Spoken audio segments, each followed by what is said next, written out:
சிம்மாசனம், அது மன்னர் சிம்மாசனம். காற்று சிம்மாசனம், இது மக்கள் சிம்மாசனம்.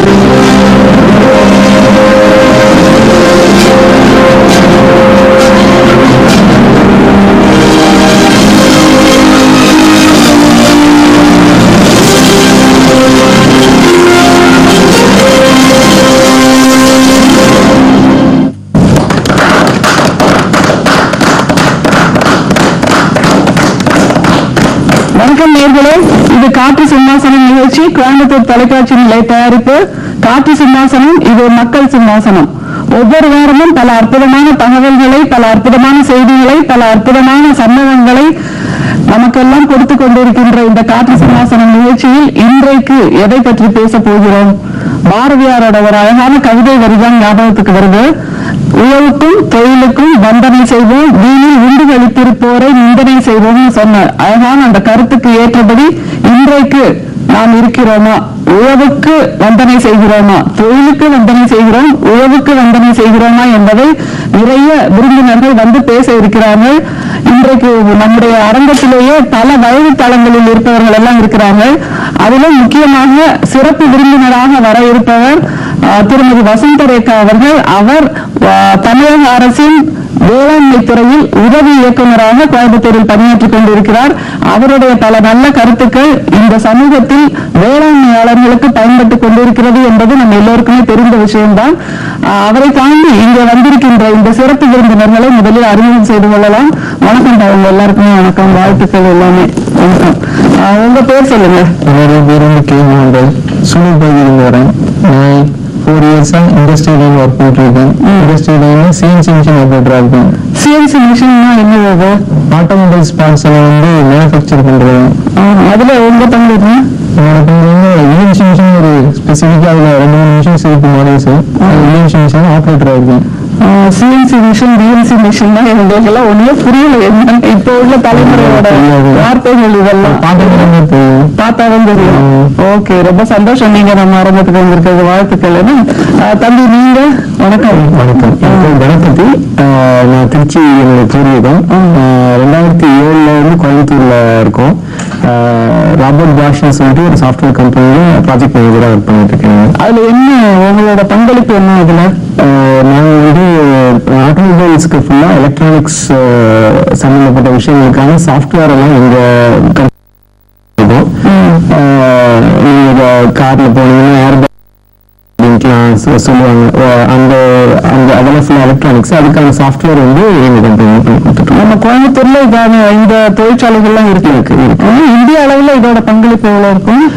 முக்கியமா 2 கம்பெனி இந்திய அளவுல ஒர்க் பண்ணிட்டு இருக்காங்க. இது சம்பந்தமா சென்னையில 2 கம்பெனி இருக்கு, பெங்களூர்ல ஒரு சில கம்பெனிகள் இருக்கு. பட் முக்கியமான லீடிங் சாஃப்ட்வேர் சப்ளையர் அப்படின்னு சொல்லி பாஷை சொல்லலாம். அது பெங்களூர், கோயம்புத்தூர் இடத்துல இருக்கு. ஸோ இப்படி நம்ம உலக பொருளாதாரத்துக்கு கோயம்புத்தூரும் உதவியா இருக்குங்கிறது பெருமையான விஷயம். இல்ல நீங்க வந்திருக்கிறது மிக ரொம்ப மகிழ்ச்சி. நீங்க சொல்லுங்களேன். என் பேர் ஸ்னேகா. நேட்டிவ் திருச்சி தான். என் ஹஸ்பண்ட் தான். நான் முன்னாடி சென்னையில் ஒர்க் பண்ணிட்டு இருந்தேன், ஐடில தான் இருந்தேன். இப்போ கோயம்புத்தூர்ல சர்ச் பண்ணிட்டு இருக்கேன் மேரேஜ்க்கு அப்புறம். நான் வந்து ஷாப்பிங் கார்ட் டொமைன்ல இருந்தேன். ஷாப்பிங் கார்ட்டுங்கிறது ஆன்லைன்ல நம்ம ப்ராடக்ட் எது வேணாலும் பர்ச்சேஸ் பண்ணிக்கலாம். ஸோ அதுல உங்களோட வேலை என்ன இருந்தது? நான் வந்து டெவலப்மெண்ட்ல இருந்தேன். அதாவது ஆன்லைன்ல இந்த வெப்சைட் டெவலப் பண்ணுவோம். நம்ம வெப்சைட் டெவலப் பண்றது. இது வந்து யூகே கிளைண்ட். ஸோ அவங்க இதுல எப்படின்னா இந்த ஜிம் ப்ராடக்ட் எல்லாமே வந்து ஆன்லைன்லேயே ஆர்டர் பண்ணி வாங்கிப்பாங்க. ஸோ அந்த மாதிரி அந்த நிறைய இந்த ட்ரெட்மில் நிறைய ஐட்டம்ஸ் இருக்குல்ல. ஸோ அது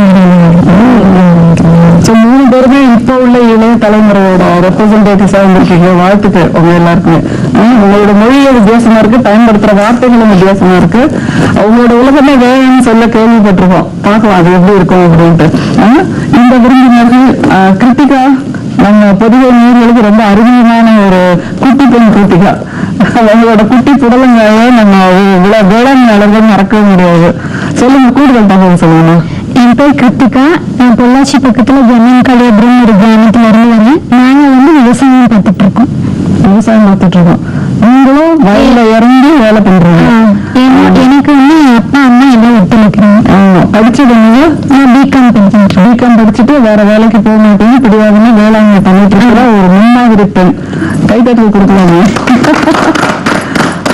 ரொம்ப சந்தோஷம் நீங்க இருக்கீங்க. ஐயா நீங்க சொல்லுங்க உங்களை பத்தி. ரத்தனசாமி, ஈரோடு மாவட்டம் அரசூர் பகுதி தீவிர விவசாயி. நல்ல முறையில் விவசாயம் செஞ்சு நல்ல முறையில் எல்லாத்துக்கும் வேலை கொடுக்கறதோட நான் உற்பத்தி கொடுத்து நல்ல முறையில் நல்ல சந்தோஷமா இருக்கிறேன் எங்க குடும்பத்துல. எவ்வளவு ஆண்டா விவசாயம் பண்ணிட்டு இருக்கீங்க? 65 விவசாயம். நான் கோயம்புத்தூர் யூனிவர்சிட்டியில நான் அப்ப இருந்து வினாடி நிகழ்ச்சியெல்லாம் கலந்துக்கிறேன். வயல் காம்படிஷன்லாம் எடுத்திருக்கிறேன்.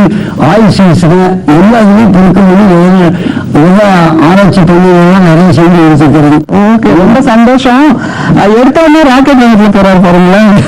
அறிமுகம்னு கேட்ட உடனே தன்னை பத்தின வாழ்க்கை குறிப்பு முழுக்க சொல்றாரு. ரொம்ப சந்தோஷமா இருக்கியா நீங்க வந்திருக்கிறது? உங்க உற்சாகத்தை பார்த்தா எங்களுக்கு உற்சாகமா இருக்கு. ரொம்ப சந்தோஷம், மகிழ்ச்சி நீங்க வந்திருக்கிறது. ஐயா நீங்க சொல்லுங்க. கேசி கோபால் உங்களை நாங்க எல்லாருமே தாத்தான்னு தான் சொல்லுவோம். எங்களுக்கே உறுதியான ஒரு செல்லமான தாத்தான்னு உங்களை சொல்லலாம். அன்னூர் பகுதியிலிருந்து வந்திருக்கீங்க. நம்மளோட வேளாண் நிகழ்ச்சியில நல்ல அறிமுகமான ஒரு முகம்னா அது கேசி கோபால் ஐயா அவர்கள் தான். சொல்லுங்க, கூடுதல் தகவல் சொல்லுங்க. 30 வருஷமா விவசாயம் பண்ணிட்டு இருக்கீங்க. தமிழ்நாடு வேளாண்மை பல்கலைக்கழகத்துல நிறைய தொடர்பு இருக்குதுங்க. அந்த பல்கலைக்கழகத்துக்கு டெம்பிள் ஆஃப் லேர்னிங்னு சொல்லுவாங்க. அந்த அளவுக்கு அதில் நாங்கள் இங்கிருந்து எந்த தொழில்நுட்பம் இல்லாமல் அதுக்கு தெரிஞ்சுட்டு வந்து நானும் கடைபிடிக்கிறது உண்டு. மற்றவங்களுக்கும் சொல்றது உண்டுங்க.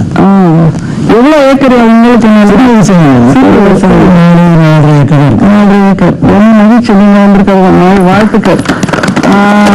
நேர்களை நீங்க இதுல குறிப்பா ஒரு விஷயத்தை கவனிச்சிருக்கலாம். 6 பேரும் விருந்தினர்கள் பேசினார்கள். தொழில்நுட்ப இளைஞர்கள் பேசிய தமிழ் வித்தியாசமாக இருக்கிறது. இந்த வேளாண்மையாளர்கள் பேசுகின்ற தமிழ் வித்தியாசமாக இருக்கிறது. எல்லாருமே நம்ம ஊர்ல பிறந்தவங்க தான். ஆனாலும் அவரவர்கள் தொழில் சார்ந்த மொழியை பயன்படுத்தும் போது முழுக்க மாறுபட்டு இருக்கிறதுங்கிறத முதல்ல கவனிச்சோம். ஐயா உங்கள்கிட்ட இருந்து நான் ஆரம்பிக்கிறேன். உங்களுக்கு கல்யாணம் ஆகும்போது விவசாயம் பண்ணிட்டு இருந்தீங்கல்ல, அப்பெல்லாம் பொண்ணு கொடுக்கறதுக்கு ஏதாவது பிரச்சனை இருந்ததா? சொந்த வந்ததுல நல்ல தோட்டம் இருக்குது, நல்ல மனுஷன் அப்படிங்கிறதுனால ஈஸியா நான் 61 பப்ளிக் முடிச்சேன். 63 வரைக்கும் 2 வருஷம் அப்போ வர விவசாயம் பார்த்தேன். 63 கல்யாணம் ஆச்சுங்க. 64 பண்ணைய ஆரம்பிச்சேன். அது நான் நல்லா தேவை. அப்போ எல்லாம் விவசாயம்னா ஒரு நல்ல இருந்தது, குறைவான முட்டுகளை அதிக வருமானங்க. அப்போ எல்லாம் நல்ல முறையில இருந்தது. ஒன்னும் உங்களுக்கு பிரச்சனை இல்லை. நீங்க சொல்லுங்க, உங்களுக்கு விவசாயின்னு தெரிஞ்ச அப்புறம் உங்களுக்கு பொண்ணு கிடைக்க இல்ல பிரச்சனை இருந்ததா? விவசாயம் கந்தாய ரசீது இருந்தா தான் பொண்ணு கொடுப்பான்னு சொல்லுவாங்க. என்னன்னா கந்தாய ரசீது, கந்தாய ரசீது அது இந்த மனிதராக கட்டுவாங்க. அந்த கந்தாய ரசீது இருக்கிறவங்களுக்கு பொண்ணு கொடுக்கறது ஒரு பெருமையா கருதுனாங்க. இன்னைக்கு பாத்தீங்கன்னா விவசாயிக்கு பொண்ணு கொடுக்கறது தயங்குறாங்க. அந்த பாரதியார் சொன்ன வார்த்தை நோட்டும் தொழிலுக்கும் நல்ல தலைப்பு கொடுத்துருக்கிறீங்க. அவர் அங்கிருந்து போயிட்டாரு. ஆனா இன்னைக்கு உலகத்துல ஒரு தொழிலா அங்கீகரிக்கிற அளவுக்கு இன்னும் வரல. இப்ப உள்ள தலைமுறை விவசாயத்தை வேண்டாம்னு சொல்றாங்க. ஓரளவுக்கு ஈடுபாடு வர்றாங்க. முழு வீழ்ச்சியோடு வர்றதுக்கு தயங்குறாங்க. காரணம் இதுல ஒரு பொருளாதார ரீதியா சீக்கிரம் முன்னேற முடியாது. விலைவாசி பிரச்சனை தாண்டி வேற நிறைய சமூக பிரச்சனை பேசலாம் நம்ம. கிருத்திகா நீங்க சொல்லுங்க, உங்களுக்கு எப்படி படிச்சுட்டு ஒரு ஐடி கம்பெனில போய் வேலை பண்ணணும்ன்ற அந்த ஆர்வம் இல்லாம எப்படி விவசாயத்துல இறங்கி சேத்துல இறங்கி கலப்பையை பிடிச்சு வேலை பண்ணுவேன் அந்த ஆர்வம் எப்படி வந்தது? இதுக்கு முழு காரணம் என்னோட அப்பா அம்மா எல்லாருமே அவங்க ஆரம்பத்துல இருந்தே விவசாயம் பண்றதுனால எனக்கு அதுல நல்ல விருப்பம் இருக்கு. அதனால நாங்க அதை பண்ணணும் அப்படிங்கறதுனால நான் விவசாயம் பார்த்துட்டேன். தினமும் வயல்ல இறங்கிடுங்க. எத்தனை மணிக்கு எழுந்திருப்பீங்க? 6 மணிக்கு. 6 மணிக்கு எழுந்தாருன்னா வயலுக்கு போயிடலாம். உங்க 3 பேர்த்தையும் ஒரு கேள்வி, என்ன நினைக்கிறீங்க இவங்களை பத்தி? நல்லா பண்ணிட்டு இருக்காங்க. இந்த வயசுலயும் இந்த மாதிரி ஒரு தீர்மானம் முடிவெடுக்குதுன்றது பாராட்டுக்குரிய விஷயம். சொல்லுங்க. அவங்களோட பேக்ரவுண்ட் அவங்களுக்கு ஹெல்ப் பண்ணுது. அப்பா அம்மா இந்த துறையில் இருக்கிறதுனால அவங்களுக்கு அந்த ஆர்வம் வர்றது ஒரு இந்த துறையில் இருக்கிறதுனால இதோட கஷ்டம் எல்லாம் தெரிஞ்சு நீங்க பண்ணாதான் சொல்லிருக்கலாம். கண்டிப்பா இவங்களுமே அதை நினைச்சிருக்கலாம்ல. அது ஒரு ஆர்வத்தை பாராட்டணும். ஏன்னா இன்னைக்கு எல்லாரும் நாங்க வந்து வேற மாதிரி உழைச்சு எங்களுக்கு வேற மாதிரி சம்பாத்தியம் கிடைச்சிட்டு இருக்கும்போது இந்த உழைச்சு எங்களுக்கு சாப்பாடு வாங்கி கொடுக்குற அந்த ஒரு இது வந்து நல்ல விஷயம். கண்டிப்பா அது வந்து நிறைய தடவை நானும் யோசிச்சது உண்டு. நம்மளுடைய உழைப்பு என்ன, அதற்கான அவுட்புட் என்ன, இவங்களோட உழைப்பு என்ன, அதற்கான அவுட்புட் என்ன, எது வந்து அது வேல்யூ லெவல் எது ஜாஸ்தி அப்படின்னு நம்ம கம்பேர் பண்ணோம்னா கண்டிப்பா அவங்களோட உழைப்பு அவங்களோட அவுட்புட் வந்து வேல்யூ லெவல்ல கண்டிப்பா உயர்ந்ததுன்னு சொல்லுவாங்க. ரொம்ப அழகா கம்பேர் பண்ணுறீங்க. ஸ்னேகா நீங்க சொல்லுங்க. இதுவே ஆச்சரியமா இருக்கு. உடல் உழைப்புன்றது அவங்க ரொம்பவே ஜாஸ்தி இருக்கும். சோ நாங்களும் கொஞ்சம் இருக்கிற மாதிரி ஒரு ஃபீல். சோ கண்டிப்பா பாராட்ட விஷயம். கண்டிப்பா பாராட்ட வேண்டியதான். சரி, இப்ப உள்ள தலைமுறையில திருமணத்தின் போது நீங்க ஐடி செக்டர்ல இருந்ததுனால சீக்கிரம் திருமணம் ஆச்சா, இல்ல விவசாயம் பண்ணிருந்தாலும் கூட திருமணம் பண்ண போறது இல்லைன்னு நிறைய பேர் சொல்றாங்க. இல்ல விவசாயிகளை திருமணம் பண்ண போறது இல்லைன்னு, அது நீங்க தான் பதில் சொல்லணும். என்ன காரணமா இருக்கும் அதுக்கு? மேடம் பாத்தீங்கன்னா இங்கேயும் பேசிக்கா விவசாய குடும்பம். இதே பொண்ணு பார்க்கணும்னு சொன்னாங்கன்னா பையன் ஒரு வேலைக்கு போறான், ஒரு வகுப்பு இருக்கு, பர்மனன்ட் ஜாப் அந்த மாதிரின்னு பாக்குறாங்க. விவசாயினாலே அது இயற்கை சார்ந்த சூழ்நிலை சார்ந்த ஒர்க் இருக்கும். அது எவ்வளவு போட்டாலும் எவ்வளவு வருது தெரியாது. இதுனா மாசமான சம்பளம் அப்படிங்கிற மாதிரி. அதனால மேரேஜுக்கு அது பிரச்சனை இருக்கு. நீங்க சொல்லுங்க கணக்கு.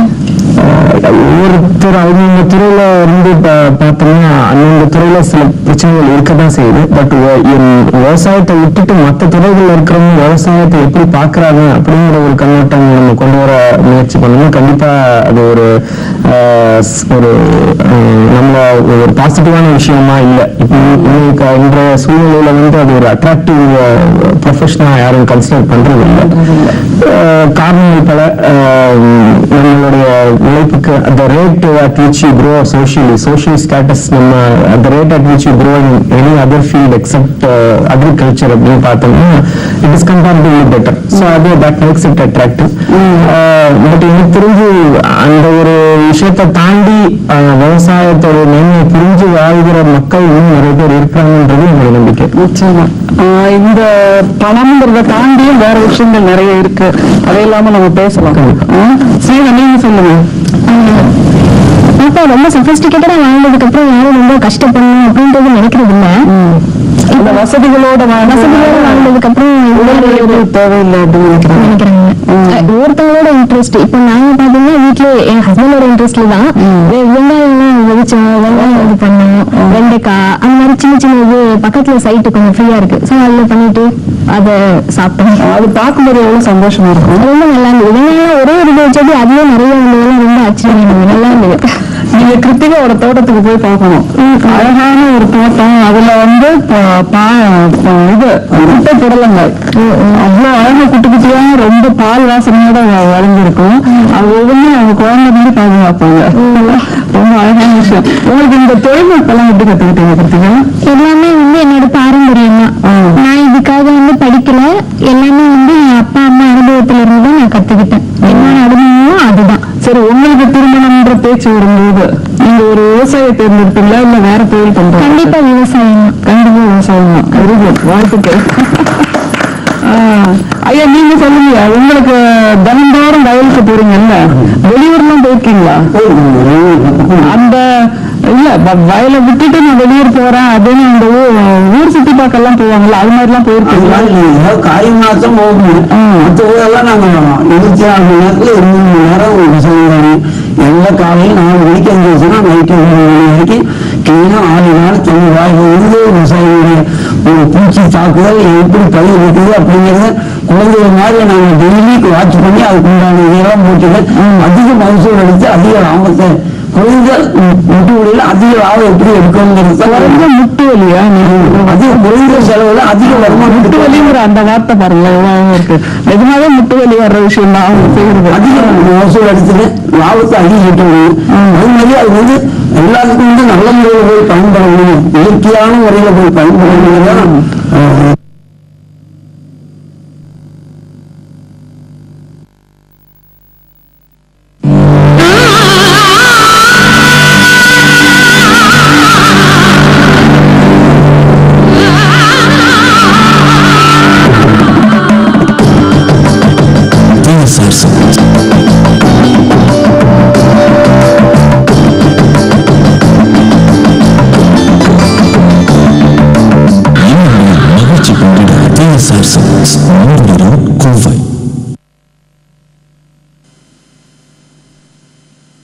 நீங்க சொல்லுங்க, காலையில எப்ப முழிச்சு எப்ப வயலுக்கு போவீங்க, என்ன மாதிரி உங்களோட வேலை? காலையில ஒரு 4 மணிக்கு 6 மணிக்கு எழுந்திரிச்சிருவாங்க. எழுந்திரிச்சோம்னா போய் மாடுகளும் இருப்பாங்க, அதை வந்து கட்டுக்கடையெல்லாம் கூட்டி சாணி எடுப்பாங்க. அப்புறம் இந்த வீட்டுக்காரர் வந்து கோழி வந்து இந்த சாணியெல்லாம் வச்சு கொடுப்பாங்க. அப்புறம் இந்த நகை இருக்கலாம், அது வந்து கொஞ்சம் தாளிக்கிறதுக்கு தண்ணி ஊற்றுவாங்க. தாளிக்கிறதுக்கு இன்னும் இந்த மாடு தாளிங்க தண்ணி ஊற்றுவாங்க. அப்புறம் தண்ணி காட்டிட்டு அப்புறம் பால் கறக்க ஆரம்பிப்பாங்க. பால் கறந்துட்டு தெரிச்சு இந்த மிஷின் கட்டில சாப்பிட்டுட்டு கலந்து பரிமாறு துணி கொடுத்துருக்காங்க, அதை வந்து நறுக்கி போடுவோம். அப்புறம் ஒரு சொசைட்டிக்கு பால் கொண்டு போவார். அப்புறம் பின்னாடி பார்த்தீங்கன்னா அப்புறம் 7, 8 ஆகும்போது பல விடிய சொப்பை பாசம் இருக்குங்க, அது தண்ணி எடுத்து விடுவோம். அப்புறம் பின்னாடி அப்புறம் மசாப்பில் இந்த தொட்டி எல்லாம் பின்னாடி எடுத்துட்டு வந்து போடுவோம். இப்படி மாற்றி ஆளுக்கு ஒரு வேலையை ஒற்றுமை செய்வாங்க. சரி இருக்கும். எவ்வளவு நேரம் நைட்ல எவ்வளவு நேரம் வரைக்கும் போகும்? முக்கியமான கொஞ்சம் ரெஸ்ட் இல்லை. இதெல்லாம் செய்யும்போது 10 மினிட் இருக்குங்க. இதெல்லாம் செய்யும்போது ஆளுக்கு ஒரு வேலை செய்யும்போது 10 இருங்க. அப்புறம் சாப்பிட்டு அப்புறம் மத்திய நேரம் கொஞ்சம் ரெஸ்ட் இல்லை. அப்புறம் சாயந்தரம்னா கொண்டு வருவாங்க. அப்புறம் வேறு வெள்ளம் இருக்குங்க, மிச்சம் இருக்கிறதுனால கொஞ்சம் வாடகை போட்டு வருவோம்.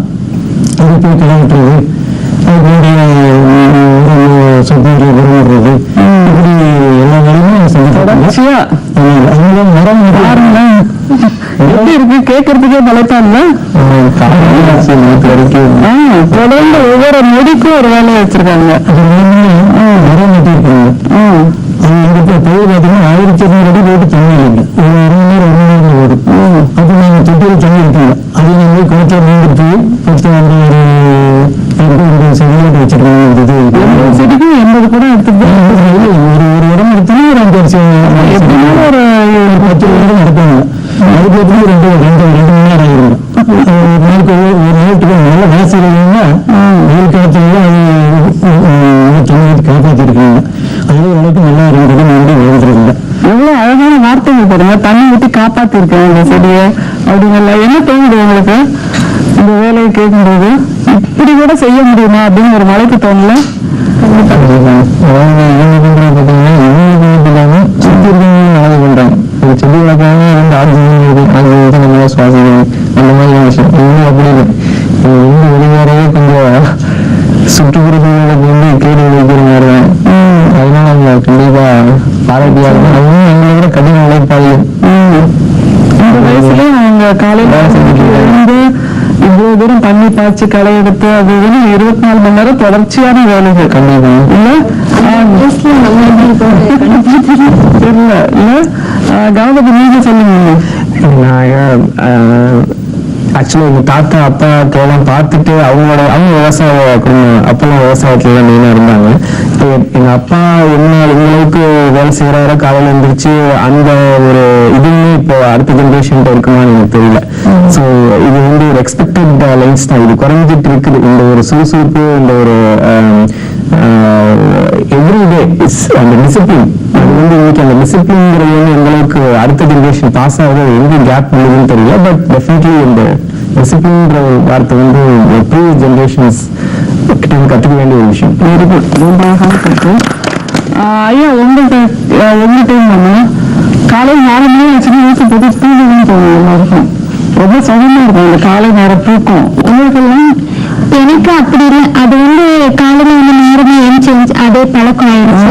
அதனால வந்து அந்த டைமுக்கு மேல நம்மளா தூங்கணும்னு நினைச்சா கூட தூக்கம் வராது. 4 மணிக்கு போய் நல்லா தூங்கணும். ஆமா. ஐயா உங்களுக்கு? 4 மணிக்கு எழுந்திருச்சுங்க. அது என்னன்னா 4 to 6 தான், அதாவது ரொம்ப முடிச்ச நேரம்னு சொல்லுவாங்க. அந்த நேரத்தில் வந்து நம்ம சுவாசிக்கிறது ஒரு மாதிரி எல்லாம் நல்ல முறையில் ஒரு உழைப்பு கொடுக்கும்போது வந்து உடல் நல்லா தேவை ஆரோக்கியமா இருக்கு, எந்த நோய் நொடி வராதுங்க. அதாவது வந்து அந்த செல்லுங்கிறது வந்து அந்த நேரத்தில் எழுந்திரிச்சாக்க செல்லு வந்து வீட்டில் தந்துடுங்க. காலையில் 6 மணி வரைக்கும் தூங்கணும்னா அது வந்து பின்னாடி வந்து செல்வ நினைக்காது அப்படின்னு முன்னோர்கள் சொல்லி வச்சிருக்காங்க.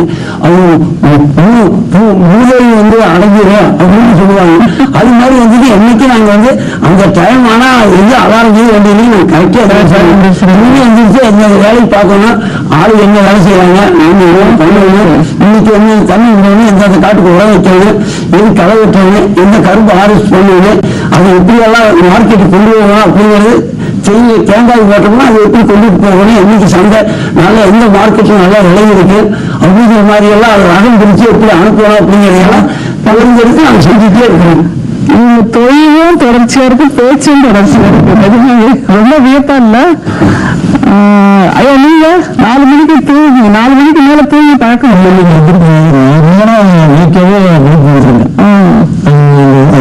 செஞ்சாத்தானே நமக்கு ஒரு மன நிறைவு.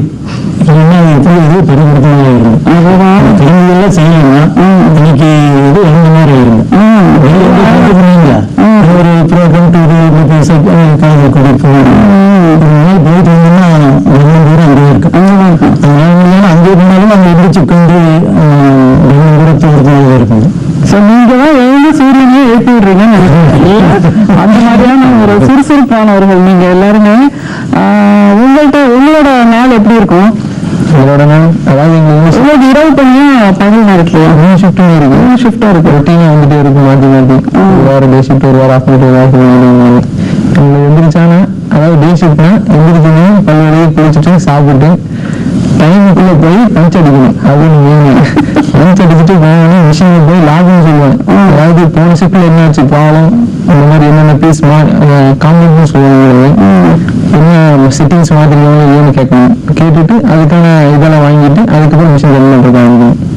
ஸோ வாழ்க்கையும் இது மாதிரி மிஷின் மாதிரி ஓடிட்டு இருக்கு இல்லை? கணபதி உங்களுக்கு காலையில் 8-8:30 மணிக்கு ஆஃபீஸ் போவோம். நாங்கள் 10 to 4 வந்து மேண்டேட்டரி டைமிங்ஸ்ன்னு சொல்லிட்டு 6 hours உள்ள கண்டிப்பாக ஆஃபீஸ்க்குள்ளே இருக்க வேண்டிய டைம் அது. பட் ஃப்ளெக்சிபிள் டைமிங்ஸ் நம்ம வந்து போவோம். பட் மந்த்லி வீக்லி ஒரு இவ்வளோ இருக்கணும் ஹவர்ஸ் அப்படின்ற ஒரு கணக்கில் ஃப்ளெக்சிபிளாக நீங்கள் போனால் வரலாம் போகலான்ற மாதிரி ஒரு இது. பட் வேலைகள் வந்துட்டு தான் இருக்கும், இருந்துகிட்டே இருக்கும். அது நம்ம எவ்வளோ சீக்கிரம் முடிக்கிறோம், அந்த டைம் எப்படி ஃப்ளெக்சிபிளாக நம்ம யூஸ் பண்ணிக்கிறோம், அது நம்மளுடைய பொறுத்து இருக்கும். ரொட்டீனான வேலை, மாறுதலே இல்லாம. ஆமா, மாறுதலே இல்லாம தினசரி எழுந்தா இதுதான் பண்ண போறீங்க. தெரிஞ்சு அதுல வந்து சஸ்பென்ஸ் எல்லாம் இருக்காது, சேலஞ்சஸ் இருக்காது, வெவ்வேறு மாதிரி ஆச்சரியங்கள் இருக்காது. ஆமா, சர்ப்ரைசஸ் இருக்காது, சேலஞ்சஸ் இருக்கும். அது இருக்கும். அது சவால்கள் அவங்களுக்கும் நிறைய இருக்கு இல்ல? உங்களுக்கு ஈகே ஷிஃப்ட்ல ஒர்க் பண்ணும்போது சொல்றேன். அது ஈகே ஷிஃப்ட் 12 to 8:30 எனக்கு டைமிங்ஸ். நைட்டு இல்ல ஆஃப்டர்நூன் 12 டைமிங்ஸ் ஒர்க் பண்ணுவோம். ஸோ ஃபர்ஸ்ட் அவர் சொன்ன மாதிரி லாக் என்னென்ன ஏரியாஸ் வந்திருக்குன்றது லிஸ்ட் எடுத்துப்போம். ஸோ அது அந்த என்னைக்கு முடிக்கணும் அப்படின்ற ஒரு எஸ்டிமேஷன் போடுவோம். ஸோ அது கிளைண்ட்டுக்கு அனுப்பி அது மாதிரி தான் 12 to 8 நைட்டு வீட்டுக்கு போயிட்டு திரும்ப காலையில இருந்து ஆஃபீஸ் வரதான் கரெக்டா இருக்கும். வேற ஒன்றும் பண்ண முடியும், வேற எதுவும் யோசிக்க விட முடியாது. வந்து தூங்குவோம், டிவி கொஞ்சம் ரிலாக்ஸ்க்கு, அப்புறம் ஃப்ரெண்ட்ஸோட பேசுறது, அப்படி ஒரு நாள் முடிஞ்சு போயிடும். செடிகள் எல்லாம் தொட்டு பார்த்துருக்கீங்களா? மேரேஜ்க்கு அப்புறம் நான் வந்து செடிகள் வீட்டுல அம்மா வீட்டுல இருக்கும்போது அப்பா ரொம்ப இன்ட்ரெஸ்ட் இந்த கோழி வளர்க்குறது, ஆடு, அது மாதிரி எல்லாமே நான் என் மண்ணி எடுத்துட்டு. இப்போ வந்து அந்த அளவுக்கு அதான் இந்த ஜென்ரேஷன் அந்த அளவுக்கு இல்லை. சரி கிருத்திகா, உங்களுக்கு கம்ப்யூட்டர்ஸ் தெரியுமா? ரொம்ப நாலேஜ் கிடையாது, ஓரளவுக்கு ஒரு மீடியமா தெரியும். ஓரளவுக்கு மேனேஜ் பண்ணிக்கலாம். ஐயா உங்களுக்கு சம்பந்தமே இல்லாம இருக்கும்ல? அதான் டிவியை பார்த்து எல்லாம் நல்லா புரிஞ்சுக்கணும், எப்படி எப்படி பண்ணணும். நாங்க அனுபவம் இல்லைன்னாலே அந்த டெக்னாலஜி விவசாயத்தில் எப்படி புதுக்கணும், அதை வச்சு இன்னும் நிறைய எப்படி அட்வான்ஸ் ஸ்டேஜா போகணும் அப்படிங்கிறதெல்லாம் நாங்கள் கால்குலேட் பண்ணிட்டு தான் இருக்கிறோம். இதில் வந்துட்டு நாங்களாம் வந்து நாங்களே பண்ணக்கூடிய பொருள் வந்துட்டு புரோக்கர் மூலியமா வைக்கும்போது நம்மளுக்கு விலை கிடைக்க மாட்டேங்குது. ஆனா வந்து வாங்கி சாப்பிட்றவங்களுக்கு கூடுதல் விலை வேணும். அது வந்து நாங்க என்ன பண்ணோம்னா இனிமேல் நாங்க வந்து கூட்டுறவுல நாங்களே அந்த உற்பத்தி பண்ற பொருளை நாங்களே வந்து ஆன்லைன்ல விற்கக்கூடிய அளவுக்கு நாங்க ப்ரோக்ராம் பண்ணிட்டு இருக்கோம். பாருங்களுக்கெல்லாம் நம்ம நம்ம யூனிவர்சிட்டியா இருக்குது. கிராம அபிவிருத்தி திட்டம் உள்நாட்டு வெளிநாட்டு விற்பனை மையம் அது மாதிரி எல்லாம் புது இது வந்து நான் எப்பயுமே மார்க்கெட்டிங் வந்து நான் வர விவசாய மீட்டிங்ல சொல்லிட்டே இருப்பேன். அது வந்து இப்போ வந்து அரசாங்கம் அந்த அளவுக்கு நல்லா கொண்டாந்துட்டாங்க. இப்போ வந்து நம்ம இங்க வந்து விஷயம்னா ரொம்ப குறைவா தான் இருக்கு. அது வந்து கொண்டு போய் டவுன்ல விற்கும் போது வந்துட்டு டவுன் மடங்கு வைக்கிறாங்க. நான் வந்து ஒரு பழம் 1 ரூபாய்க்கு தான் கொடுக்குறது காய். ஆனா அவங்க கொண்டு போய் 3 ரூபா 4 ரூபாய்க்கு விற்கிறாங்க. ஆனா வாங்கி சாப்பிடுறதுக்கு 4 ரூபாய் ஆகும்போது அவங்க ரொம்ப கஷ்டப்படுறாங்க. 10 ரூபாய்க்கு ஒரு வாய்ப்பு கிடைக்கும். அது வந்து இதெல்லாம் வந்து நல்லா இந்த குழம்பெல்லாம் சிவாலையெல்லாம் அந்த அளவுக்கு ஐயா பாருங்க என்ன அழகான வார்த்தை ஆன்லைன் எல்லாம் பேசுறாங்க. அந்த அளவுக்கு பழைய தலைமுறைன்னு நம்பவே முடியல பார்த்தா. ஐயா நீங்க சொல்லுங்க. இந்த புதுகை தொலைக்காட்சியில எனக்கு அனைத்து விளைவுகளும் வருது கிடைக்கும். அதை பார்த்துட்டு நாங்க கொஞ்சம் ஸ்டாக் வச்சு வைப்போம். அது மஞ்சள் விலையில வருதுங்க. அது வந்து சராசரி விலையும் கழுத்தை போட்டு தினம் இந்த புதுகையில வந்துருக்குங்க. பூமியில அதை பார்த்து நாங்க மஞ்சள் கொண்டு போகாம வேண்டாம் செய்வோங்க. அது இல்லாமல் அப்புறம் எனக்கு பார்த்தீங்கன்னா அதாவது வெட்டுகளை செலவு குறைக்கணும்னா அதாவது சுதேசியா முன்னேற்ற இருக்கிற இடுபொருள் அதாவது ரசாயன விளைவு ஒரு ஜாஸ்திக்கு உடம்பு ஜாஸ்தி வைக்குது. அதனால அது வந்து விதேசி. சுதேசிங்கிறது நம்ம விட்டிருக்கிற பொருள் 6 பேர் வச்சிருக்கிறோம். அதனுடைய கழிவுகள் மக்களுக்கு அதையே இயற்கை உரமா போடுவாங்க. எனக்கு ரொம்ப அழகா ஒரு இது சொன்னார் பாருங்க. அவர் வந்து தொலைக்காட்சி பார்க்கறது அவரோட வாழ்வியலுக்காக. அதை பார்த்து விஷயங்களை கத்துக்கிறோம் அப்படிங்கிறாரு. நம்ம பொழுதுபோக்குக்காக பாக்குறோம். எவ்வளவு ஒரு வித்தியாசம்ல. ரொம்ப சந்தோஷமா இருக்கு. நேர்களை இப்ப ஒரு சின்ன இடைவேளை. அந்த நேரத்துல நம்ம யாரும் சந்திக்க போறோம் அப்படின்னா திருமதி வசந்த ரேகா. அவங்க தமிழக அரசின் வேளாண்மை துறையில உதவி இயக்குநரா பணியாற்றிட்டு இருக்காங்க கோயம்புத்தூர்ல. அவங்க என்ன சொல்றாங்கன்னு கேட்கலாம். வாங்கம்மா.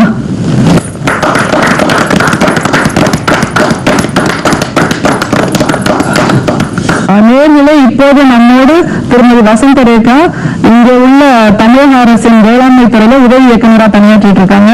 என்னோட அன்பான தோழின்னு சொல்லலாம். அதை தாண்டி மிகவும் அற்புதமான பெண்மணி. இங்க உள்ள வேளாண்மையாளர்களுக்கு பல உதவிகளை செய்து கொண்டிருக்கின்ற ஒரு அனுசரணையான அதிகாரின்னு அவங்கள எல்லாருமே போட்டுருவாங்க. நீங்களே பார்க்கலாம். வணக்கம்மா. வணக்கம். ரொம்ப சந்தோஷம் நீங்க வந்திருக்கீங்க. மிகவும் மகிழ்ச்சி. இந்த தோழியோடு இந்த ப்ரோக்ராம்ல கலந்துக்கிறது மிகவும் மகிழ்ச்சி. என்னோட பேர் வசந்த ரேகா. மேடம் சொன்னாங்க நான் வேளாண் துறையில வந்து உதவி இயக்குநராக இருக்கிறேன். ஐயா கோபால் ஐயா வேலை எனக்கு நிறைய மீட்டிங் நான் பார்த்திருக்கேன். இந்த பொண்ணு கிருத்திகான முயற்சி நான் பாக்குறேன். கேட்கறதே ரொம்ப வியப்பா நான் பார்த்துட்டு இருந்தேன். நான் ஐயாவையும் இப்பதான் இந்த ப்ரோக்ராம்ல பாக்குறேன். பட் அவங்க ரொம்ப முன்னாடியான விவசாயிகள். அவங்க பேசுறதும் நான் தெரிஞ்சுட்டேன். இதுக்கு முன்னாடி விவசாயத்துல வந்து இப்ப ஐயா சொன்ன மாதிரி நீங்க எல்லாருமே சொல்லிட்டாங்க ஆன்லைன்ல விவசாயம் பண்ணணும். ஏன்னா மார்க்கெட்டிங் வந்து பெரிய சவால் இப்ப இருக்க விவசாயிகளுக்கு. அதுக்காகவே இப்ப வந்து ஆன்லைன் சொல்றது. அதுல இன்னும் ஒரு மீட்டிங் வலியுறுத்திட்டு இருக்க ஒண்ணு குழு விவசாயம். அதை பத்தி தான் நான் இப்ப சொல்லிட்டு இருக்கேன். ஏன்னா எல்லாருமே லேண்ட் ஹோல்டிங்ஸ் வந்து நம்மளோட விவசாயிகிட்ட கம்மி. ஃபார்மிங் வந்து ஃபுல்லா மிஷினரிஸ் வச்சு பண்றதுக்கு காரணம் பெரிய பெரிய லேண்ட் ஹோல்டிங்ஸ். இப்ப நம்மளோட பண்ணா குழுவாசம் இருந்தா மட்டும்தான் எல்லா கருவிகளையும் உபயோகப்படுத்துறது முடியும் அப்படிங்கிறது ஒரு மீட்டிங்லையும் விவசாயிகிட்ட செலவா சொல்லிட்டு தான் வந்துட்டு இருக்கேன். இப்ப பாத்தீங்கன்னா அப்படி பண்றப்போ அந்த குழு பண்றப்போ ஒரு 15-20 பேர் விவசாயிகள் இதில் இருக்கணும். பெரியவங்களை வந்து தலைவரா வச்சுக்கணும். சின்ன பசங்க கம்ப்யூட்டர்கள் இருக்கிறவங்கள கண்டிப்பா அதுல இருக்கணும். ஏன்னா உங்களை சின்ன பசங்க ஆன்லைன்ல வந்து கம்ப்யூட்டர்ல என்னென்ன வேலை எங்க போகுது அப்படின்னு உங்க ப்ராடக்ட்ஸ் எல்லாம் ஒன்னா சேர்த்து நீங்க வித்தீங்கன்னா கண்டிப்பா விவசாயிகள் வந்து நல்ல லாபம் நல்ல புது யுகத்துக்கான வழியை சொல்றாங்க. நீங்க 2 பேரும் பேசுனதெல்லாம் கேட்டீங்க. என்ன தோணுது இப்ப இந்த 2 பேரு உலகங்கள் 2 பேரு உலகங்கள் அப்கோர்ஸ் அது வந்து ஹைஃபை வேர்ல்டா இல்லையா? அதுவும் வேணும். பட் இது இல்லாம நிச்சயமா அது இருக்கவே முடியாது அப்படிங்கிற கருத்துக்கு தான் கடைசி பட்டிமன்றமா இருந்தா ஒரு தெளிவான முறையில் விவசாயம் இல்லாம எதுவுமே இல்லை அப்படிங்கிறதுக்கு தான் வர முடியும்னு நினைக்கிறேன். நிச்சயமா ஒத்துப்பீங்கன்னு நினைக்கிறேன். கண்டிப்பா ஒத்துப்பீங்க. மேடம் இது ஹைஃபை வேர்ல்டுனாங்க, வைஃபை வேர்ல்டுன்னு சொல்லலாம் இல்ல? நிச்சயமா. நேர்ல ஒரு சின்ன இடைவேளைக்கு பிறகு மீண்டும் சந்திப்போம்.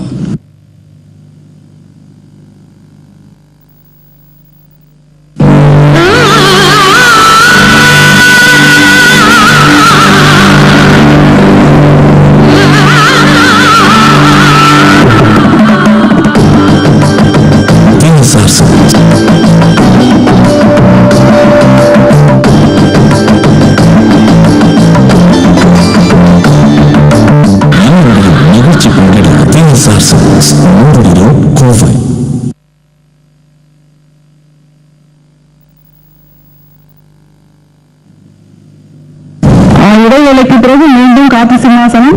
இது கோயம்புத்தூர் தொலைக்காட்சி நிலை தயாரிப்பு. இப்போது நம்மோடு திருமதி வசந்தரேகா, உதவி இயக்குனர் வேளாண் துறை, தமிழக அரசு, கோயம்புத்தூர்ல இருக்கிற ஒரு அலுவலகத்துல பணியாற்றிட்டு இருக்காங்க. மேடம், நீங்க இவங்க 2 பேர்த்தையும் கேள்வி கேட்கணும். என்ன ஒரு பொதுவான கேள்வி எதை கேட்பீங்க? பொதுவான கேள்வி, நீங்க விவசாயிகள், உங்களோட அப்பா அம்மா விவசாயத்துல இருந்தாங்க, நான் கேட்டுட்டே இருந்தேன். நீங்க 2 பேரும் பேரண்ட்ஸ் சொன்னீங்க. இப்போ பசங்களே இருக்காங்க இல்லையா, விவசாயத்துக்கு ஹைஃபை விவசாயத்துக்கு அவங்களோட அப்படின்னு இருக்கு. நான் ஏதுக்காக சொல்ல வரேன்னா, இதுக்கு முன்னாடி பெண்ணிக்கம் படத்தில் ஒர்க் பண்ணிட்டேன். அங்கே ஒருத்தர் பிடெக் முடிச்சுட்டு கம்பெனியில் நேரத்துக்கே தெரியும், யூடியூப் இன்ட்ரடியூஸ் பண்ணி ஒரு இன்டர்வியூ பண்ணணும். அவர் கம்ப்யூட்டர்லேயே வச்சு பண்ணிட்டு இருக்க விவசாயிகள் எவ்வளோ பேர் இருக்காங்க. எக்ஸாம் கிருத்திக்காக இப்போ பிகாம் படிச்சிருக்காங்க, நினைச்சா அவங்க ஒரு கம்ப்யூட்டர் கோர்ஸ் படிச்சுட்டு ஐடிக்குள்ள போகலாம். பட் இல்லையா, அதுவும் அந்த பொண்ணு பார்த்துட்டே தான் இருந்தேன். இந்த வயசுல இந்த மாதிரி இருக்கிறதுங்கிறது உண்மையிலேயே ஒரு பெரிய உண்மையான கிருத்திகா. அப்படிங்கிறப்போ நீங்க அந்த மாதிரி பண்ணுவீங்களா அப்படிங்கிற மாதிரி ஒரு சின்ன கேள்வி. இதனால எதுனால இது ஒன்றும் இல்லை, நம்ம கேஷுவலா தான் கேட்கிறேன். சொல்லுங்க. பர்சனல் இன்ட்ரெஸ்ட் அவங்களோட எப்படி ஒவ்வொரு ப்ரொஃபஷனோட பேக்ரவுண்ட் இம்பார்ட்டன்ஸ் சொல்லிக் கொடுக்க வேண்டியது பேரண்ட்ஸோட கடமை. But at the end of இது அவரோட இன்ட்ரெஸ்ட்ல தானே அது interest. But we have to create the importance of agriculture இல்லையா?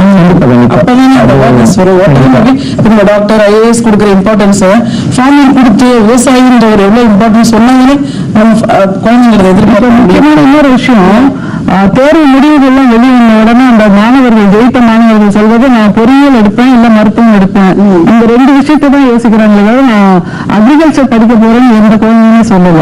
எதனால அப்படின்னு நினைக்கிறீங்க? அது இன்னும் எல்லா வேளாண்மை துறைக்கு போகணும்னு எங்க விவசாயத்துல தள்ளிடுவாங்களா? அந்த மாதிரி விவசாயம் அப்படிங்கிறது இன்னும் ஒரு பெரிய நல்ல ஒரு தொழிலை யாருமே அக்செப்ட் பண்ணல. நீங்க கேட்டுட்டே நீங்க எல்லாருமே பண்றது. பட் விவசாயமே எல்லாமே உண்மை இல்லை அப்படிங்கறது தெளிவுபடுறது நம்மளோட முக்கியமான கடமை. அந்த கட்டத்திலேயே இப்ப நம்ம இருக்கோம். பிகாஸ் வித்தவுட் விவசாயம் எல்லாருக்கும் சாப்பாடு எப்படி ஃபீட் பண்ண முடியும்? இருக்கிற கொஞ்சம் இடத்தை வச்சு ப்ரொடக்டிவிட்டி இன்க்ரீஸ் பண்ணாதான் இன்க்ரீஸ் இன் பாப்புலேஷனுக்கு கேன் ஃபீட். அதுக்கே டெக்னாலஜிஸ் வேணும். அது எல்லாரும் உழைச்சா மட்டுமே முடியும். இப்ப நம்ம விவசாயிகள் மீட்டிங் நிறைய பாக்குறப்ப எல்லாம் மேடம் உங்களுக்கு என்ன உணவுதான் சம்பளம் வந்துடும் கேள்வி எல்லாருக்கிட்டையும் வரும். கேட்பீங்க இல்லைங்க, அவங்கள கேட்டு நீங்க என்ன உள்ள மீட்டிங் சொல்ல வந்துட்டீங்க, நீங்க உங்களுக்கே உத்தரவாதம் இல்லை, நீங்க என்ன விவசாயம் சொல்றீங்க அப்படின்வாங்க. யானை தொந்தரவு இருக்கா இல்லையா? 3 விஷயம் சொல்லுவாங்க. மீட்டிங் போனால என்ன சொல்லுவாங்க? யானை தொந்தரவு, தண்ணி இல்லை, டோட்டலா வனவிலங்குகள், அப்புறம் தண்ணி இல்ல, லேபர், சொல்லிட்டே தான் இருக்கிறாங்க. பட் அதையும் மீறி நான் என்ன சொல்றேன், இது ஒரு சேலஞ்ச். இப்ப இருக்கிறது விவசாயிகளுக்கு ரொம்ப சேலஞ்சிங்கான ஒரு காலம் இது. இதுல ஓவர் கம் பண்ண எல்லாருமே நீங்க தான் இருக்க போறீங்க. எல்லாம் இம்பார்ட்டன்ஸ் உங்களுக்கு தான். அது கொஞ்சம் பொறுத்துக்கோங்க. அந்த லாஸ்ட் ஸ்டேஜ் எந்த ஒரு ப்ரொஃபஷனுக்கும் ஒரு பீக் போயிட்டா கீழே இறங்கிதான் ஆகணும். விவசாயம் கீழே போயிடுச்சு. இப்ப நிச்சயமா மேல ஏறும் அந்த கட்டத்தை நோக்கி தான் வந்துட்டு இருக்கோம் அப்படிங்கிறது நான் ஒரு மீட்டிங்கையும் சொல்லுவேன். அதுக்குதான் இப்ப விவசாயத்துல நிறைய லேபரை இது பண்றதுக்கு உணவுல இருந்து உணவு முதல் என்ன சொல்றது மதிப்புள்ள பொருள்கள் வரைக்கும், உணவு முதல் உணவு வரை அப்படின்ற டேர்ம் யூஸ் பண்ணுவோம். ஃப்ரம் பிளவிங் டு உபகரணம்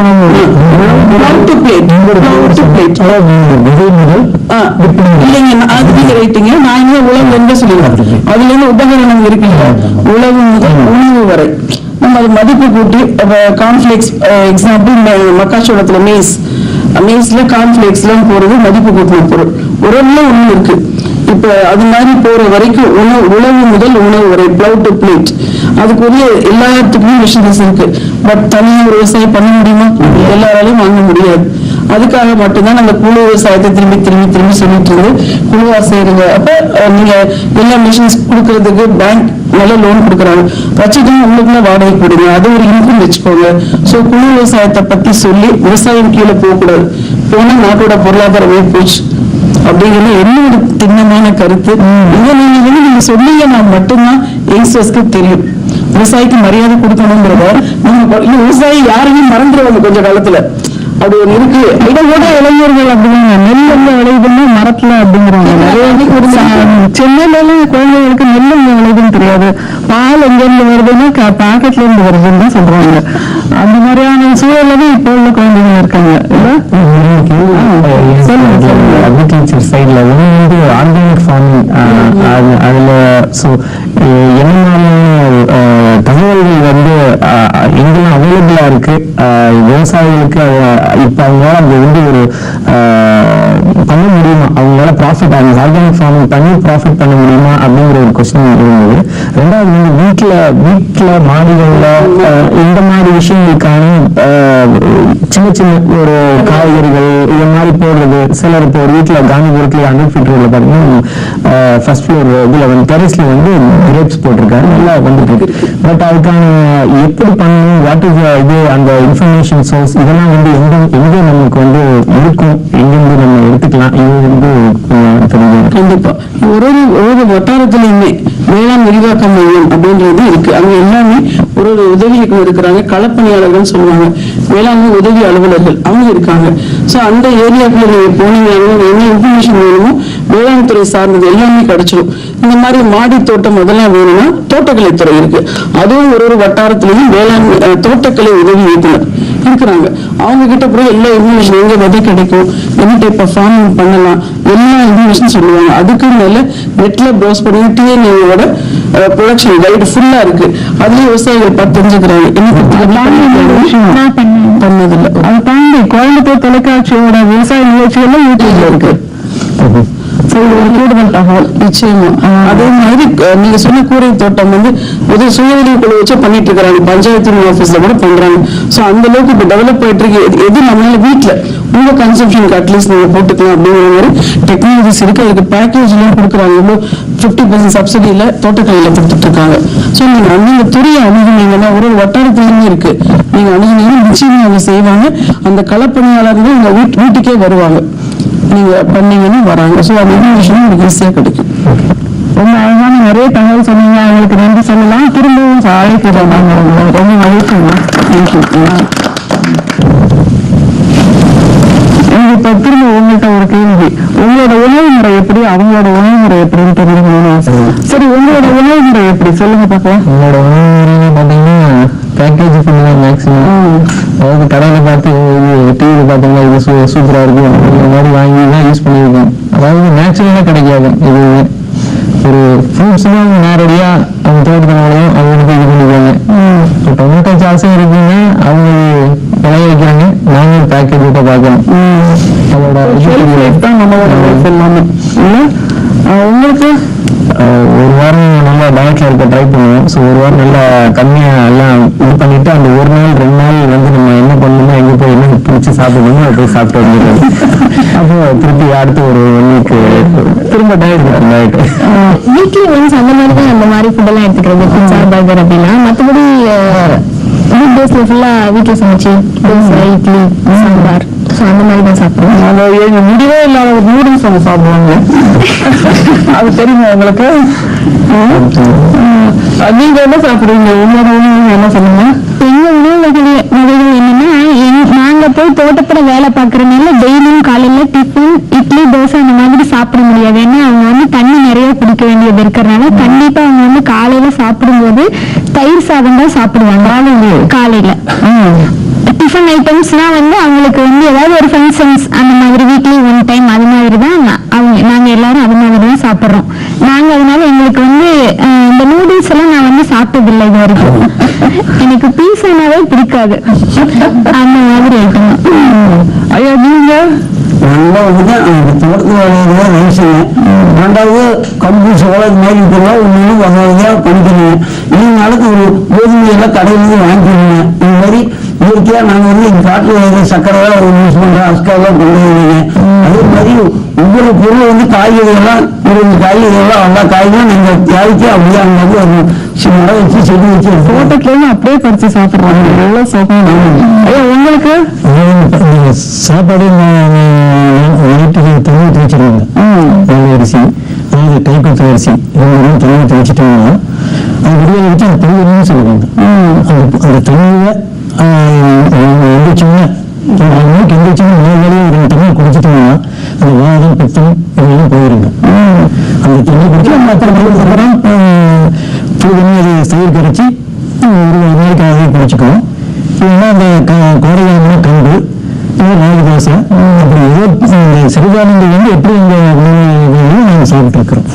இதேதான் அப்புறம் காஃபி டீ எல்லாம் கிடையாது. காப்பி டீ கிடையாது. ஒரு விவசாயினா ஏன் நம்ம சமூகத்துல மதிப்பு குறைவா இருக்கு, ஏன் திருமண காலகட்டங்கள்ல அவங்கள தேர்ந்தெடுக்க மாட்டேங்கிறாங்க அப்படின்னா முதல் விஷயம் அவங்களுக்கு நம்மள மாதிரி ஹைடெக்கா ட்ரெஸ் பண்ண தெரியாது. வேஷ்டி தான் கட்டுறாங்க. வேலை பண்ற இடம் வந்து சேரு சகதியா இருக்கிற வயல்வெளி. அப்புறம் எல்லா நேரமும் ஒரு வேர்வையோட நேரடியா சூரியன்ல பாதிக்கப்பட்டு தான் இருக்காங்க.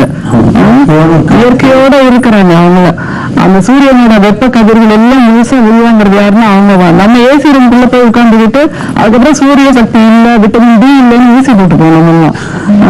இப்படியாக மிக மோசமான சில கம்பாரிசன்ஸ் இருக்கு நமக்கும் அவங்களுக்கும். ஆனாலும் அவர்களுக்கான மரியாதை குறைவாக இருக்குங்கிறது நிஜம்தான் நம்ம சமூகத்துல.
ஃபைனலா அவங்க பேசுனதெல்லாம் கேட்டப்போ கையெழுத்து கும்பிடணும்னு தோணுதா?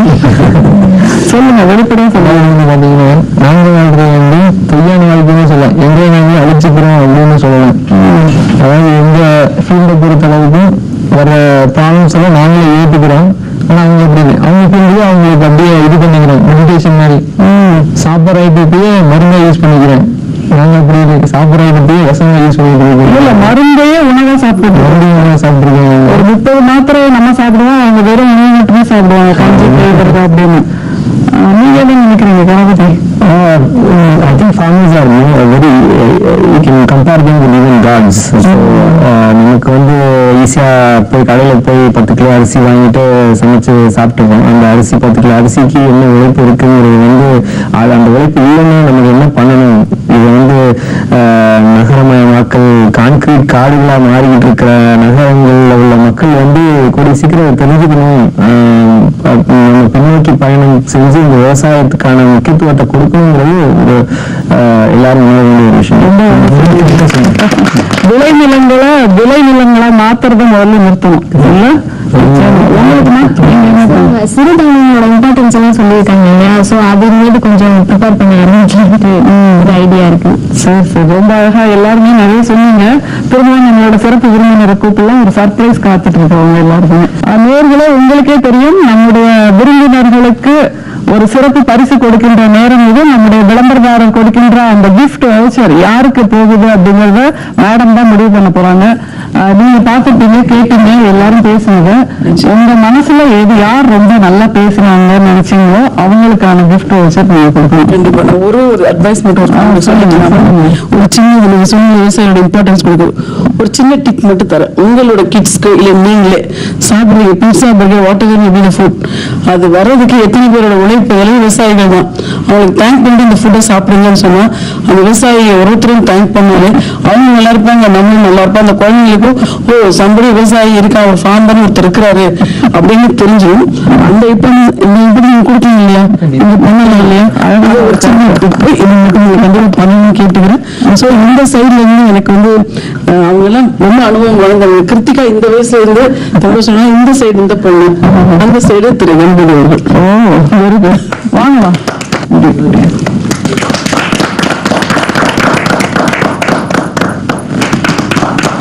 சந்தோஷம். நேயர்களே, ஒரு அழகான காட்டு சிம்மாசனம் வேளாண்மையாளர்களும் தொழில்நுட்பம் சார்ந்தவர்களுமாக இன்றைக்கு அழகாக பல சிந்தனையை தூண்டுகின்ற கருத்துக்களோடு நடந்தது. இந்த நிகழ்ச்சிக்கு சிறப்பு விருந்தினராக வந்திருந்த திருமதி வசந்தரேகா அவர்களுக்கும் நன்றியை கூறி இன்னும் பல காட்டு சிம்மாசனம் நிகழ்ச்சியில் மீண்டும் சந்திப்போம் என்று விடைபெறுகிறோம். இது காட்டு சிம்மாசனம் நிகழ்ச்சி கோயம்புத்தூர் தொலைக்காட்சி நிலைய தயாரிப்பு. ஒரு கூடுதல் தகவல், நம்முடைய நிகழ்ச்சிகளை யூடியூபிலும் சென்று நீங்கள் பார்க்கலாம். அதனுடைய முகவரி DDK-CBE என்பது. DDK-CBE என்கின்ற முகவரியில் யூடியூபில் போய் பார்த்தீர்களானால் கோயம்புத்தூர் தொலைக்காட்சி நிலைய நிகழ்ச்சிகள் எல்லாவற்றையும் நீங்கள் பார்க்கலாம். அதே போன்று DDK-CBE என்கின்ற Facebook முகநூலிலும் நாம் இணைந்திருக்கிறோம். அதனையும் நீங்கள் தேடி சென்று நம்மோடு தொடர்பில் இருக்கலாம் என்கின்ற அழகான தகவல்களோடு விடைபெறுகிறோம். மீண்டும் அடுத்த காட்டு சிம்மாசனம் நிகழ்ச்சியில் சந்திப்போம். இது கோயம்புத்தூர் தொலைக்காட்சி நிலைய தயாரிப்பு.